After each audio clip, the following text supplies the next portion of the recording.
so much. They actually migrated here from Asia and came across from Siberia to Alaska. And in the 1900s, almost went entirely extinct, got down to like 1,000. And in the last century, they have just exploded, and now there's over 500,000 in America.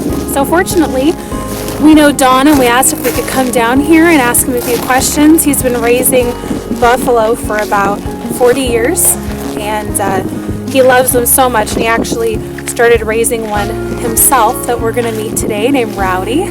So yeah, it's just a beautiful ranch, and I'm so excited to be here.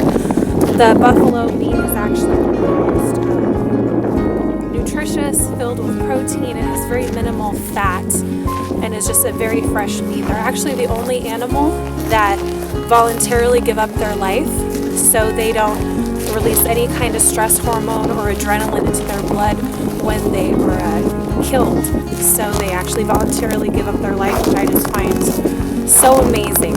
And from a natural medicine perspective, it's such a good meat to use to help people heal, because it gives such I don't know, it just gives them a lot of nutrition and a lot of peace as people heal from different diseases.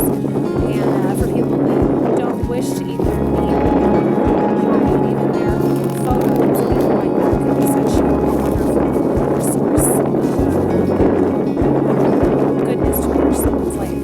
So I hope that you enjoy meeting Rowdy, and I can't wait to talk to Don. They're noble animals in my book, you know. They don't make any racket. They won't, you know, like a cow, if it's figures that there's something that's missing or something that's bothering it, it starts to bellow. Buffaloes don't do that. They're quiet. If they got a problem, if they got an injury, they suffer it in silence. Don't say anything. They're survivors. I was military when I came here. I transferred up to the 148th, and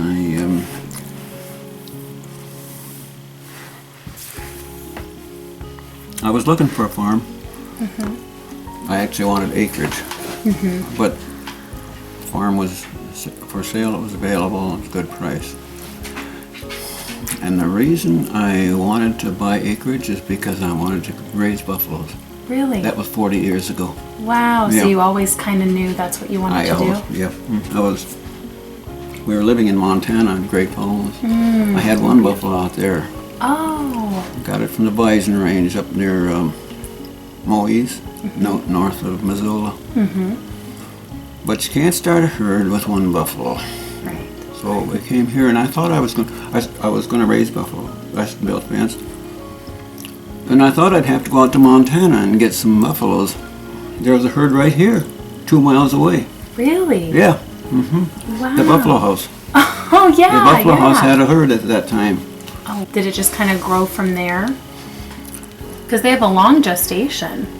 Yeah, it's 280 days. Yeah. 275, 280 days. Same as cattle, domestic cattle. Same as people. Yeah.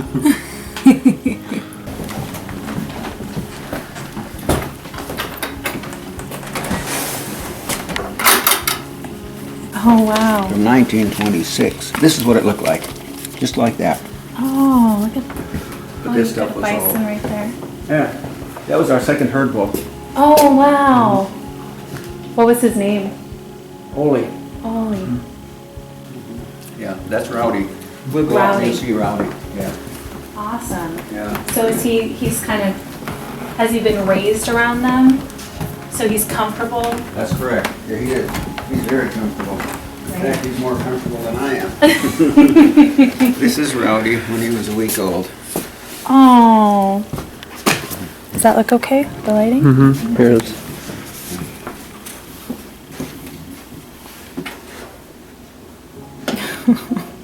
He's so cute. When they were twins, the mother is a good mother, but she's only programmed to have one calf.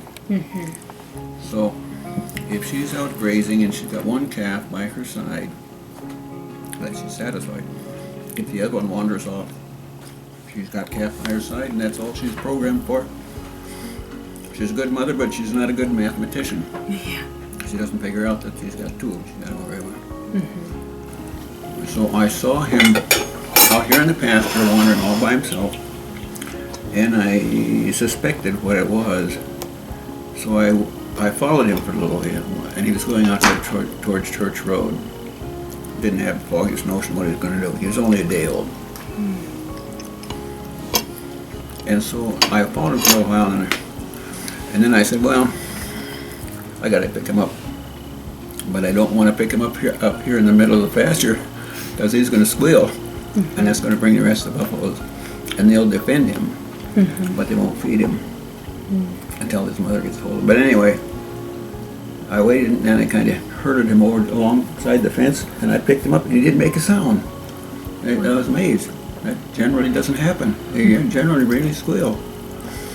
And so I took him home, and I raised him for 2 weeks right here in that entryway. And I put a barrier there. Finally, he didn't honor my barrier anymore. So I said, that's it, you're going outside. And then this is April, I put him in that pole barn there, and we fed him. I started feeding him every 4 hours, and I did that for about a month, I guess, and then it was probably 3 times a day, and then twice a day. And I was still feeding him, and when winter came, I was still feeding him. At this time, a year or 2 years ago, I was still feeding him. He probably didn't need it, but he was accustomed to having it. Yes. He was out in the herd then. I let him go out in the herd. And I would flash the yard light at night, because, it's dark early, and he was hungry after dark. And so I flashed the yard light 3 times, and he'd come running. And he knew what it was, yeah. When the new calf is introduced into the herds by the mother, it's not a formal introduction. She just walks in with her calf, so they understand that this belongs to the herd.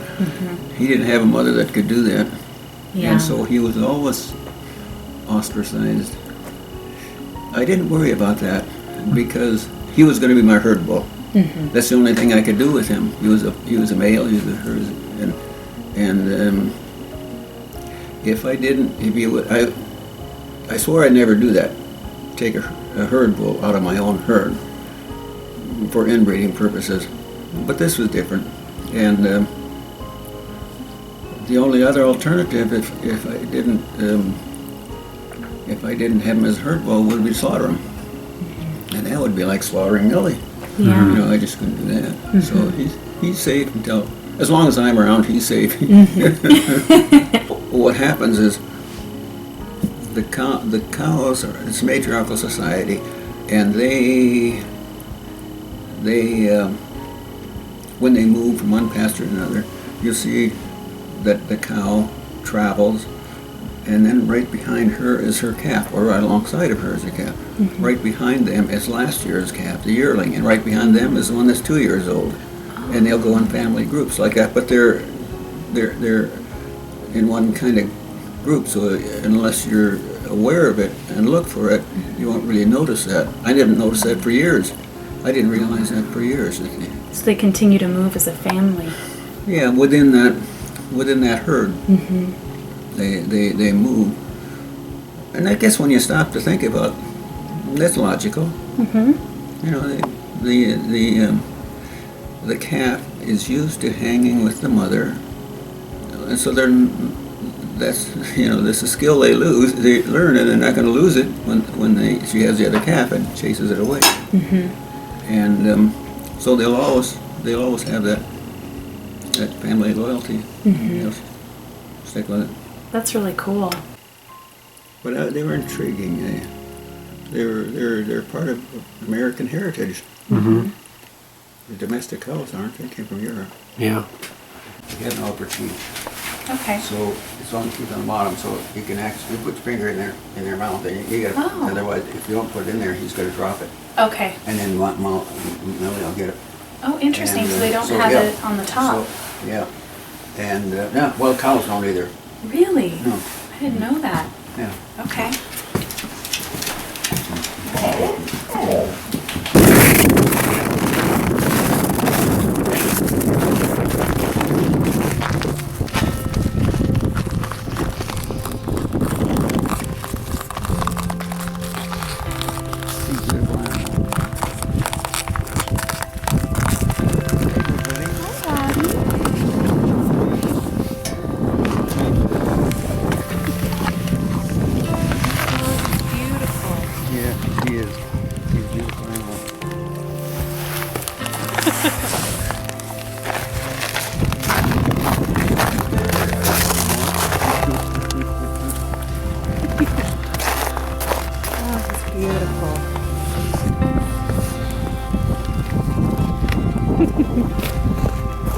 Dad, your apples are so much better.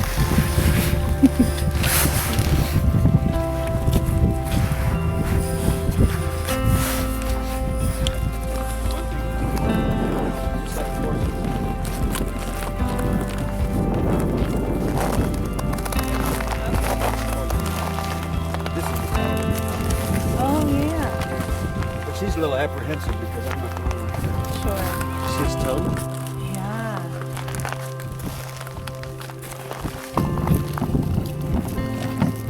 How many do you have right now?